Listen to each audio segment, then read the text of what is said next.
સુરતના લિંબાયત વિસ્તારમાં મોહરમના દિવસે મોહરમના જુલુસ જોવા ગયેલી મહિલા અને તેની બહેનની છેડતી શારીરિક અડપલા અને જાનથી મારી નાખવાની ધમકી આપનારા આરોપીને લિંબાયત પોલીસે ગણતરીના કલાકોમાં ઝડપી પાડી સળિયા પાછળ ધકેલી દીધો છે। સુરતના લિંબાયત વિસ્તારમાં 30મી જૂનના રોજ એક મહિલા અને તેમની બહેન મોહરમનું જુલુસ જોવા ગયા હતા। તે દરમિયાન આરોપી મુબસ્સીર ઉર્ફે મુબા ફિરોઝ શાહ તેમની પાછળ ગયો હતો અને અશ્લીલ ઇશારા કર્યા હતા। મહિલાએ વિરોધ કરતા આરોપીએ તેમની સાથે શારીરિક અડપલા કર્યા તેમજ જાનથી મારી નાખવાની ધમકી પણ આપી હતી।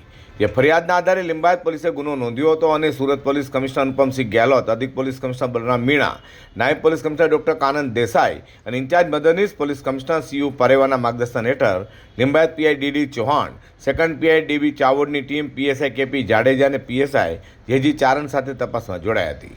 લિંબાયત પોલીસ ટીમના એએસઆઈ અંકિતભાઈ દાનાભાઈ તથા અનામ પોલીસ કોન્સ્ટેબલ યુવરાજસિંહ રાજુભાઈને ટેકનિકલ સર્વેલન્સ અને ચોક્કસ લોકેશનના આધારે ગણતરીના કલાકોમાં જ આરોપી મૂળ મહારાષ્ટ્રના જલગાંવ લિંબાયતના અંબાનગર ખાતે રહેતા મુબસ્સીર રૂપે મુબા ફિરોઝ શાહને ઝડપી પાડી કાયદેસરની કાર્યવાહી ધરી હતી।